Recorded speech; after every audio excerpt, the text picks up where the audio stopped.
Dominique, ravi de te revoir depuis, on ne s'est pas revu depuis Saint-Raphaël, mais je sais que on a des nouvelles de temps en temps. Donc écoute, c'est toi qui fermes ce forum du livre, tu as la parole. Merci, docteur Merci, Stradler. merci Daniel. J'ai écouté toutes les interventions attentivement et je voudrais présenter ce livre comme un livre, comme le nom l'indique, un peu un livre de témoignage.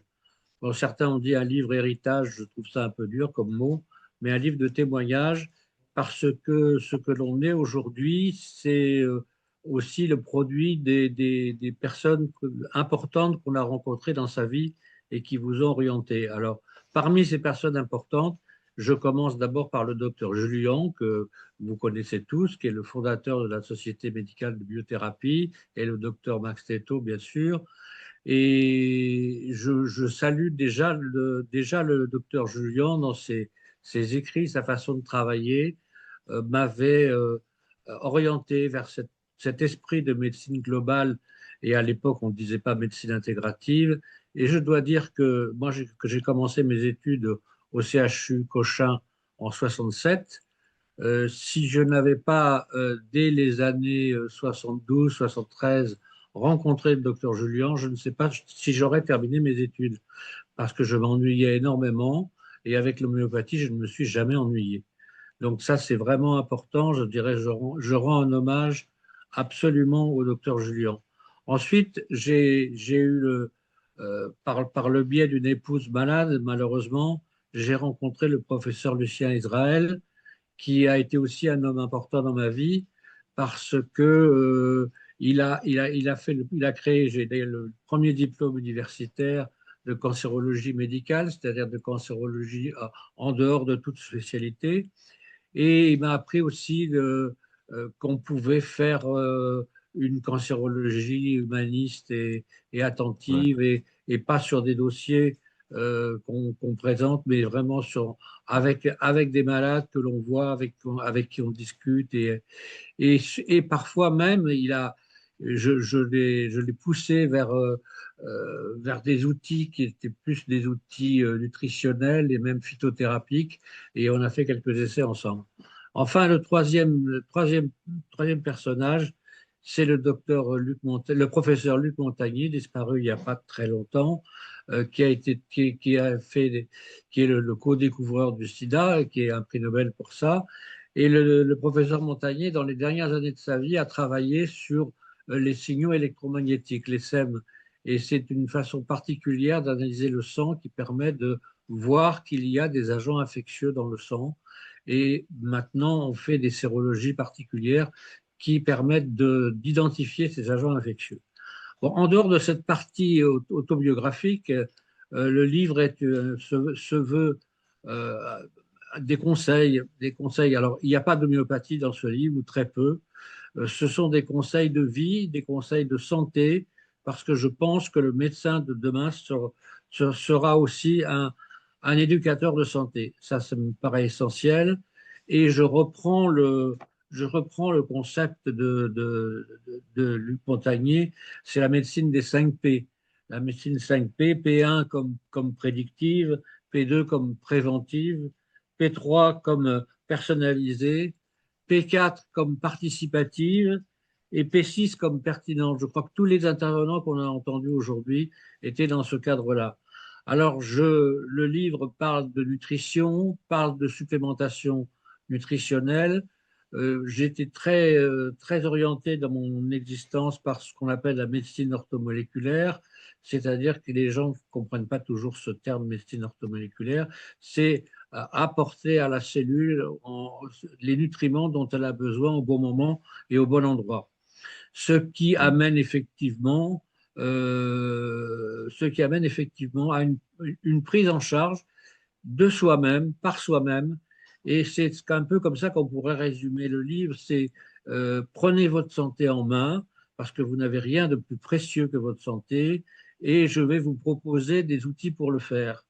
Alors ces outils, je développe des bilans biologiques que beaucoup de médecins ne pratiquent pas parce qu'ils ne sont pas dans cet esprit-là, notamment des bilans de déficience ou d'excès de nutriments divers et variés, les bilans protéomiques que peut-être certains d'entre vous connaissent, les bilans de stress oxydant, parce que le stress oxydant, c'est une façon, la meilleure, le commencement aussi de la maladie et de ses conséquences, les bilans d'inflammation chronique, et aussi, l'un des intervenants a insisté là-dessus, les bilans hormonaux de l'équilibre hormonal, parce que l'équilibre hormonal est fondamental, et en particulier chez les hommes, à partir d'un certain âge, pas seulement chez les femmes, les bilans de testostérone et qui ont une influence sur les muscles, les os, le cœur, le cerveau.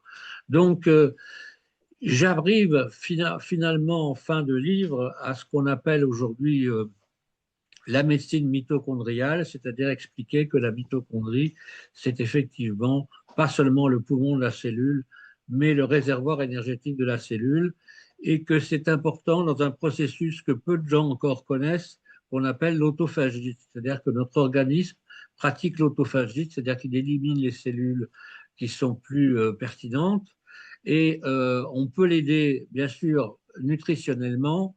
On peut l'aider, alors je parle aussi de la respiration, la façon de bien s'oxygéner, parce que on sait très bien, c'était les travaux de Warburg, que une cellule mal oxygénée peut devenir une cellule cancéreuse. Et donc, je propose des nutriments particuliers que peu de gens connaissent, comme la physétine, qui est un extrait de fraise, ou la PQQ, c'est-à-dire la pyridoline pyrrolinquinone, qui sont des suppléments qui permettent d'activer la respiration cellulaire et le fonctionnement énergétique de la mitochondrie. Et ça, c'est au centre de toute la santé en général. Donc je ne veux pas être trop long, mais donc ce livre, alors ce livre n'est pas disponible en librairie. Il est disponible chez Pure Santé Édition à Lausanne. Et Merci beaucoup. J'ai été très sensible au fait que tu parles de Julien, de Max, etc., et de toute la mouvance des gens qui nous ont influencés, hein. C'est vrai que aujourd'hui, les difficultés que rencontre l'homéopathie et la crise de rencontre avec une certaine vision plus mécaniste de l'approche médicale fait que les rangs se sont resserrés.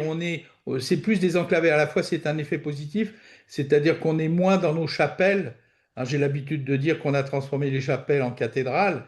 C'est au moins un avantage de la crise. Mais merci d'avoir parlé de Julien et de Max Teto. Est-ce que Tu, je peux vous tu- poser une question, docteur tu vas Roulet?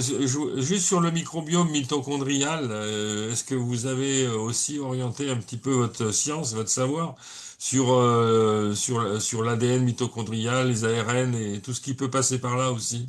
bien sûr, parce qu'on sait que on sait, on peut parler de la perméabilité intestinale qui laisse passer des éléments de l'environnement toxique, aussi bien de l'air que de l'agriculture. Et ce sont Bon. ces éléments toxiques qui prennent la place de molécules Ouais. tout à fait essentielles, comme le zinc, par exemple, et qui vont déstabiliser l'ADN et induire Ah, le démarrage de certains cancers. Donc, les cancers sont vraiment liés aussi à la pollution, à l'environnement et à la façon de se nourrir. Et je parle aussi beaucoup de la façon d'éliminer, parce qu'on n'élimine pas que par les intestins, on élimine par la peau, on élimine par les poumons. Et ouais. donc, c'est très important.